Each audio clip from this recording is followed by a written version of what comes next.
Hello, if you're new to this channel, I make videos on a variety of topics, and that includes video games from time to time. I don't always talk about video games, but I do talk about video games once in a great while. And this video is that time where I talk about video games because I have a passion for Sonic the Hedgehog. So, if you are inclined to stick around, I will be talking about my favorite video game franchise, Sonic the Hedgehog. I realize this isn't for everyone, but that is what I do on this channel. So without further ado, let's begin the video.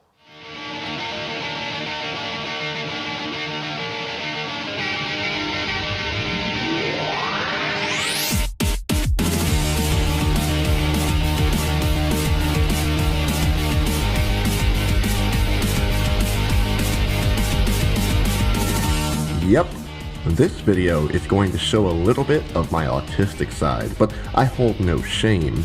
I have been a casual fan of the Sonic franchise since I was a child, and by casual, I mean the last game I actually paid money for was the Sonic Generations game for the Nintendo 3DS because I am not that dedicated enough to spend money on a next generation console for a franchise that has as many successful titles as there are holes in Swiss cheese. Sonic the Hedgehog has been up and down like a roller coaster, with 2017 actually holding two primary testaments to that claim. Sonic Mania, a true-to-form high-speed platformer that harkens back to the days of the 1990s Sega Genesis titles. This game was pretty much praised, seemingly non-stop, and it rightfully deserved it. While Sonic Forces, an honest attempt to make a 3D modern Sonic title that tells a serious story, got lukewarm reviews for adhering to gimmicks, a shoehorn storyline that wasn't really well developed, and levels that were aesthetically pleasing to look at but were short-lived. While these games got a mixed bag of receptions ranging from awful to this is the best Sonic game ever, it is without any doubt that these games are a product of the team behind Sonic listening closely to their fan base. And I think that while Sonic Forces didn't live up to the hype and potential, it is a sign that they are genuinely trying to do their best to treat the Sonic brand with as much respect as possible, while also trying to please their insatiable fan base. And let's not even begin to open that can of worms. Your fantasies can't ever be quenched, can they? Please and thank you. But what about moving forward? What about the next step in the Sonic franchise? What are some things Sega can do to make Sonic even better? I mean, it seems like they satisfied the classic Sonic fan base, but what about everyone else? What about me? Okay, fine. I'm not saying that Sonic Mania wasn't a good game. I mean, it definitely deserved every minute of praise that it got and more. They actually got hardcore Sonic fans who passionately loved the series to work on it. This was a move that was bold yet respectable, but pretty soon the hype is going to die down and people are going to look towards Sega for a sequel or a follow-up. With that said, this isn't going to be their final game that they're going to release under the brand, and of course they're not going to quit experimenting with what works. So what's the next step for Sega and the Sonic franchise? Well, I have some suggestions that I'd like to insert. I make this video because I fully do believe that someone at Sega, potentially Aaron Weber, will see this. And trust me, Aaron, Burbank is only a 20-minute drive away from where I am at, boy. And I know where Sonic lives, and I am not afraid to go back. Anyway, this video is going to hold a myriad of thoughts that I've kept to myself for a long time about what a good Sonic game should be. And while I don't expect every single point to be delivered to me on a silver platter, because that assumption would be unreasonable, these are things I would like to see in a Sonic game, if I am being candidly honest with you all. And just a disclaimer, these are my opinions, and I respect anyone who disagrees with them. If you do, that's great. Let me know in the comment section, but please be civil and respectful. This is a video game series, after all, not international political discourse. With that out of the way, let's begin. No copyright law in the universe is going to stop me! So the first thing that I want to talk about is what the next storyline is going to be. Now, I've heard plenty of people argue that Sonic is a franchise with an anthropomorphic blue hedgehog and that writing a story for him is just ridiculous, but I honestly think that argument is silly. The merit of the character's design alone shouldn't be an excuse to not write a story. One Piece has a protagonist who is a pirate with a high-pitched voice who can stretch like rubber that ended up holding the world record for the highest-selling manga series. Briefly looking at One Piece, it has a silly, charming, comedic, and even slapstick set of characters, but it also does have an overarching narrative that dives into some serious topics on occasion. Now, I am not saying that Sonic needs to have a serious storyline. In fact, that would contribute to Sonic's downfall, especially looking at examples such as Shadow the Hedgehog and Sonic 06, widely considered to be some of the worst games not only in the Sonic franchise, but in video gaming history. These games took themselves way too seriously and tried to place themselves in situations where the characters didn't fit. Even for a dark character such as Shadow the Hedgehog, it was still contextually inappropriate to give him a gun and to make him swear, not because it's supposed to be a kid's game, but because it was trying to be something that it wasn't. And by the way, this is coming from someone who was pro-gun.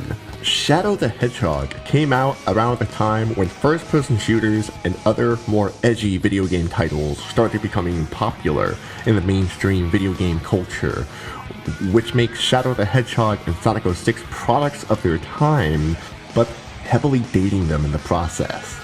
In other words, edgy elements in a storyline is ultimately unnecessary. Instead, why not take some notes from Sonic Adventure 1 and 2? Okay, look, I'm giving up on the idea that there's going to be a Sonic Adventure 3, just hear me out on this one. When Sonic Adventure came out, the Sonic brand has well established an identity prior to its release. Sonic the Hedgehog was a badass motherfucker who could run at the speed of sound, rocking mohawk-like spikes with a punk rock attitude. It's bad enough that Sega Genesis has the most 16-bit games, but this new Sonic the Hedgehog, oh, he really doth my doilies. And about his attitude. Smarty pants, why can't it be more like that nice boy Mario? Along with the games that came out on the Sega Genesis were the cartoons and comics that gave some context to Sonic's personality and his conflicts with Dr. Robotnik or Dr. Eggman, depending on who you ask. In the 90s, Sonic's anti-authoritarian demeanor made much more sense at the time because Dr. Robotnik was depicted as a plutocratic madman who exploited and enslaved animals by turning them into robots and thus polluted the organic natural environment into a toxic wasteland. Yes, there was an environmental message being made, but it was very subtle. So subtle, in fact, that it served the purpose of complementing Sonic's motive in his quest to defeating the evil Doctor from taking over the world. In that context, Sonic Adventure, while it retains its flaws and is not the strongest title in the series, it had this identity to work with, and it wasn't even called Classic Sonic back then, it was just called Sonic. Where I am getting at with all of this is that this was all built within the world fleshed out in the 90s, the days before the edginess ensued, and it did so masterfully. This information was there for anyone who wanted to investigate, but it wasn't shoved into players' face from the moment you popped in the game. To many Sonic fans, Sonic is about getting to the goalpost and defeating a boss. For others, it is that plot. And oftentimes, these plot devices get picked up and almost immediately abandoned thereafter. So, what I suggest is that instead of featuring the next major pseudo-villain of the day, why not use what has already been established? In fact, the main three characters are plenty to work with as it is. Let's take a look at them. Sonic, a fast blue hedgehog that can run at the speed of sound. He loves chili dogs and is always on high alert for any evil scheme that Dr. Robotnik has up his sleeve.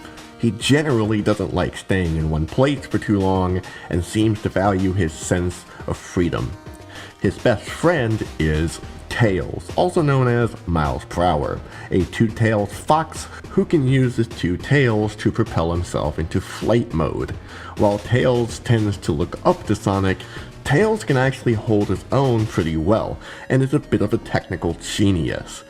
The amount of inventions he's engineered and puzzles he has solved is nothing to chalk up to just luck. He's earned that logical and critical thinking ability very much so. And then there's Knuckles, an echidna with dreadlocks, spikes on his fist, and Rastafarian shoes. Knuckles is a bit gullible at times and falling for Robotnik's manipulative tricks. He ultimately does understand his purpose and fate in guarding the Master Emerald. The Master Emerald is actually very important to Knuckles, not only personally, but also to Knuckles' overall character and his context to the Sonic universe. See, because of the Master Emerald, it is traced back to Knuckles' ancestors, the Knuckles tribe. And no, I am not going to make a joke about that. Sorry, not sorry. The Knuckles tribe is surprisingly rich with culture, lore, and backstory that one would not expect from one of the main characters of Sonic the Hedgehog. And it doesn't take itself too seriously either. It's all really fascinating, and it's something I wish the people at Sega took more time to flesh out or explore more of. In fact, what if we got more story involving just Sonic, Tails, and Knuckles overall? Not something cheap or edgy, but something good, something memorable, something that's not trying to prove something, but something that was wholesome and already fleshed out in the context that is the identity in these three main characters. I'm not saying that you can't have Amy or Shadow or Vector, but you should use them only if they're necessary or feel right to the plot, you know? Why not draw up a story that involves Sonic, Tails, and Knuckles having some kind of conflict amongst themselves? Maybe give Dr. Robotnik a motive that isn't taking over the world, but is equally as malicious.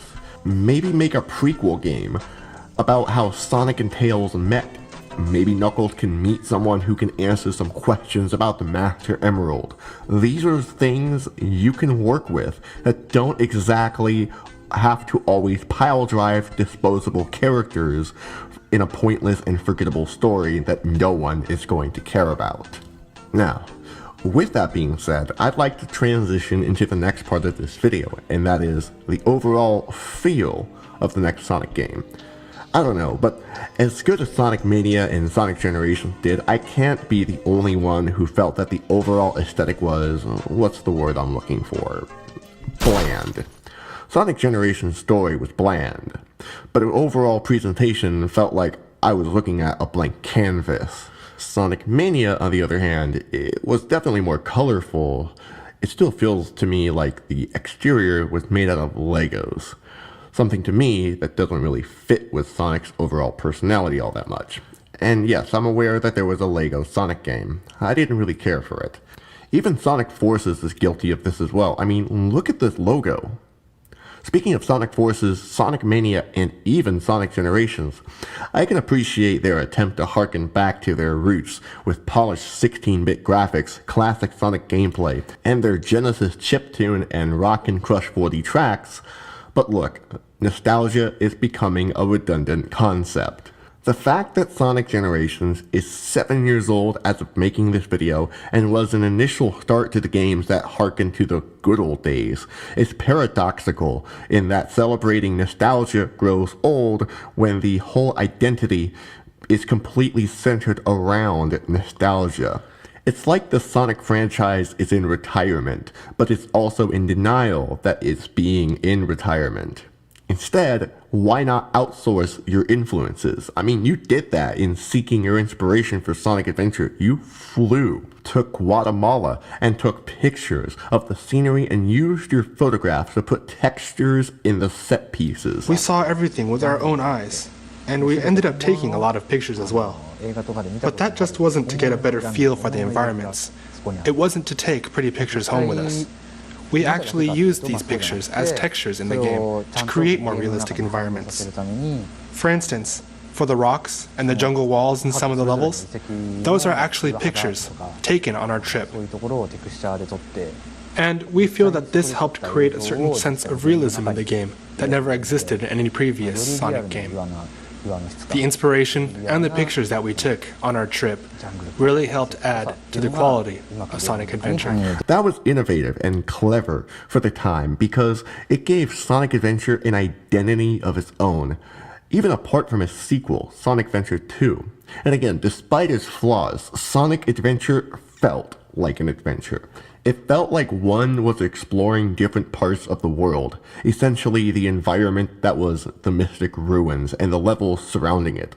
But what made this work was that it was balanced with the city levels in Station Square and the Eggman levels and the Egg Carrier. This gave Sonic Adventure enough legroom to try something new with its more realistic appeal to the Dreamcast graphics while also retaining classic Sonic design. It still felt like you were playing a Sonic game. In fact, it felt like you were playing the next Sonic game, as in after Sonic 3 and Knuckles. It felt proper. It felt correct. I mean, okay, fine, it may have had a continuity error in including human beings in a universe called Mobius. I'm the newsstand woman. I know that. I'm always the first one to read the news. But it still felt like it was immersed in Sonic's universe. It was believable. And that was important to the overall world building. Also, when outsourcing, I think that looking into the Sonic hacking contest would do you plenty good in the long run, too. There are plenty of talented indie game designers who love Sonic and have made great prototypes for what the next big Sonic game could be. And I'm not just talking about people who reprogram sprites, I'm talking about people who have built physics engines that have been said to work marvelously in a Sonic level, though divided, many fans would agree to this. Speaking of fans, why not reach out to the Flash animation community, where there's people like Chakra X, who has been animating Sonic cartoons since the mid-2000s. I mean, they have a full-scale movie coming out in 2019, and it honestly looks amazing. Ready to rock, Sonic? Ready to roll, Tails!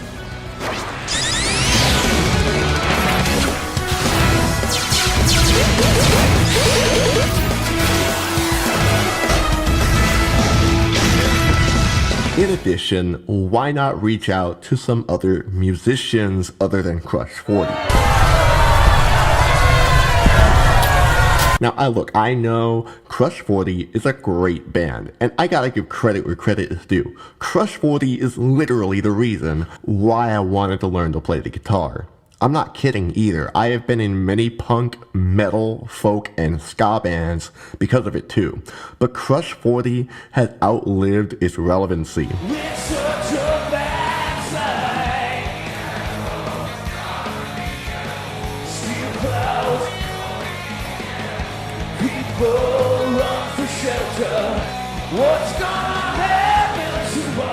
Crush 40 is contributing to the life support that the Sonic name is on and preventing it from moving forward. Why not try something different? Why not try to incorporate vaporwave music and its aesthetics into the mix? I mean, after all, the Sonic social media pages are so immersed with memes, and vaporwave is a music genre that was built on memes, and partially Sonic. Google Sonic Wave and you'll see what I mean. Or even some synthwave that is in Jet Set Radio. In fact, Jet Set Radio is a great example of flair, music, and style blending into a game that is also dealing with an anti-authoritarian narrative. As for gameplay, honestly, I don't really have much to say.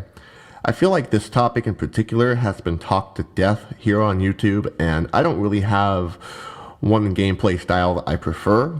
Just make sure that it has good level design, it's fun, it's fast, it has good platforming, and it functions properly. In conclusion, I think that there is a future for the Sonic franchise if Sega wants there to be one. It's time to be innovative rather than regressive. People do care about the blue blur, and they do want to see Sonic succeed, but that's not going to happen if Sega doesn't make some changes. They keep focusing on gimmicks, nostalgia, and trying to be either edgy or cheesy, when really they should be focusing on making a game that is enjoyable, doesn't condescend on the player's intelligence, while it builds on its already established world that is Mobius. Aaron, if you're watching this, I hope you took some notes, and I hope that you are taking notes from all of the other video essays that talk in extensive detail about the franchise that you represent on your social media pages. I hope that everyone else watching this video took this constructively, and if you like this video, please give it a thumbs up and subscribe to my channel, because I make all kinds of other content that's pretty zany. Peace.